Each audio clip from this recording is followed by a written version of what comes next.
గ్రామ స్థాయిలో సమస్యల పరిష్కారానికి రెవెన్యూ గ్రామ సభలు నిర్వహిస్తామని చెప్పారు స్పీకర్ అయ్యన్న పాత్రుడు. డిసెంబర్ 6 నుంచి జనవరి 8 వరకు ఈ సమావేశాలు కొనసాగుతాయని స్పష్టం చేశారు.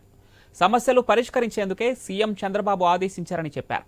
గ్రామ స్థాయిలో భూ తగాదాలు, రీసర్వే అవకతవకలు పరిష్కరించడమే దీని ముఖ్య ఉద్దేశమని వెల్లడించారు.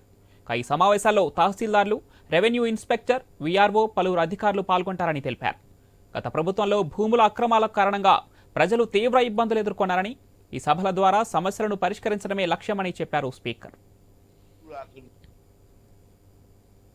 చంద్రబాబు నాయుడు గారు రెవెన్యూ సదస్సులు పెడుతున్నారు. అది రేపు 6వ తారీఖు నుంచి, ఈ నెల 6వ తారీఖు నుంచి వచ్చే నెల 8వ తారీఖు వరకు ఈ రెవెన్యూ సదస్సులు జరుగుతాయి. ఇది రోజుకు ఒక గ్రామంలో రెవెన్యూ సదస్సు ఏర్పాటు చేయమని చెప్పి చంద్రబాబు గారు ఆదేశాలు ఇవ్వడం జరిగింది. దాని ప్రకారం కలెక్టర్ గారు, ఆర్డీఓలు, తహసీల్దారులు ప్రతి గ్రామంలో కూడా రోజుకు ఒక గ్రామమే ఆ గ్రామంలో ఈ సదస్సు ఏర్పాటు చేస్తారు. ఈ సదస్సు తాలూకు ముఖ్య ఉద్దేశం ఏంటంటే, గత గవర్నమెంట్ లో భూములు ఆక్రమించుకున్నారు, గవర్నమెంట్ భూములు ఆక్రమించుకున్నారు, చెరువులు ఆక్రమించుకున్నారు, దేవాదాయ శాఖ భూములు ఆక్రమించుకున్నారు. తర్వాత మీ భూముల్లో కూడా మీకు తెలియకుండా కంప్యూటర్లో మార్చేశారు. మీకు తెలియదు ఆ విషయం. మీ భూములు మీ పేర్లు ఉంటే ఉన్నప్పటికీ కూడా కంప్యూటర్లో, ఆన్లైన్ లో మార్చేశారు.